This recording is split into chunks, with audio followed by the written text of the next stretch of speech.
What's up? We'll be making a matcha latte. Something a little bit different. Won't really need the espresso machine a lot except for the steam one, so we can steam the milk. Let's see. Let's get started with the mug I'm going to use. I like making matchas in this mug because it makes pretty cool contrast. So we'll use this mug. Get our matcha out, which is right here. Oops. Matcha. Got a matcha whisk. And even got a matcha scoop.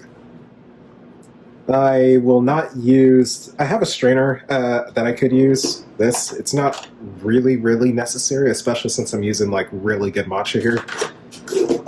So I'll leave that in there. But we will carefully measure out about 2 scoops of matcha with the matcha scoop. 1 and 2.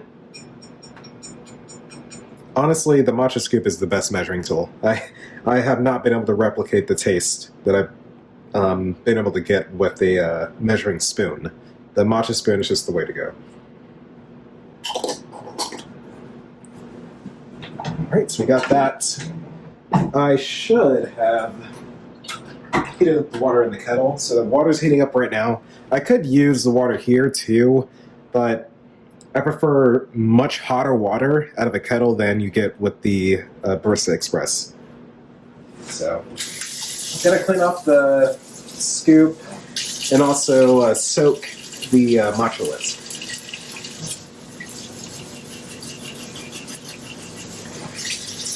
Partly so the bristles don't break. I think there's another reason you do it. I can't remember it right now. So watering kettle is heating up. Just gotta give it a couple minutes. The matcha scoop is all cleaned up. So I'm just waiting for this water to heat up. There it goes.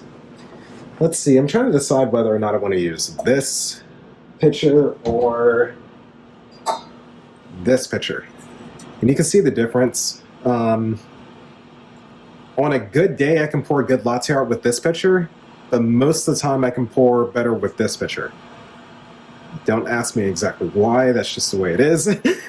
But we'll use a classic medium pitcher. Save this thing for another day. So while that's going, I guess I'll fill the pitcher up with some milk. Water's almost hot.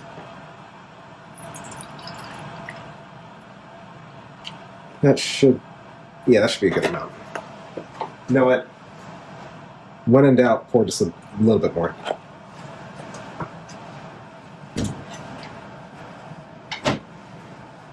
Alright. Should be like 5 more seconds and the water should be done. 1, 2, 3, 4. Come on. It is a clicking noise when it's done. And it's done. So, very little of water in here. Not a lot at all, really. Just enough to be able to mix it pretty nicely. Let's see. A little bit more. Alright, that's perfect.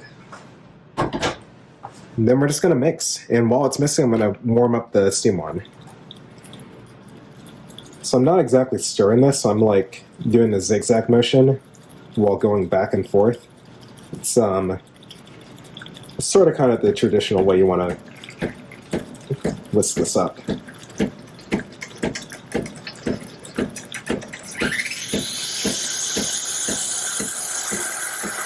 Alright, steam one's ready.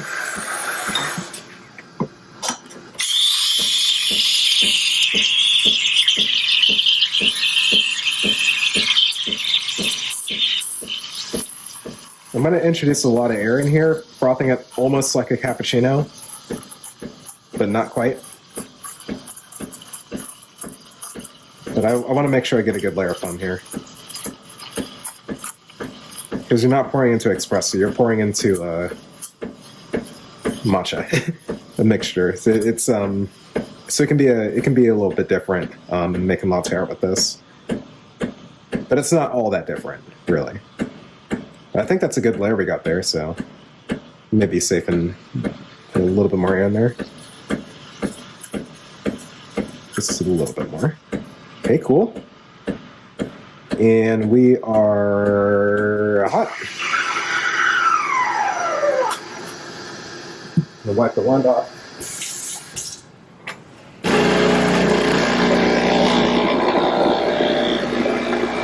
Purge. I'm gonna mix it up a little bit more. Just make sure that's very well mixed. Got our bed of matcha. Got our milk. And we just pour like it's any other latte.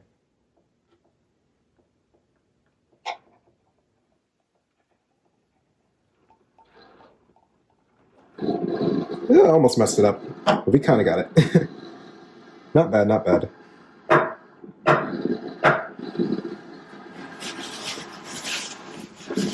Yeah, there you got it. That's our matcha latte. Try to get rid of that last bubble. That last bubble's being annoying. Come on, go away. There we go. All right, do the close up. It's a perfect color. Yeah, that is a matcha latte made with the Breville Barista Express.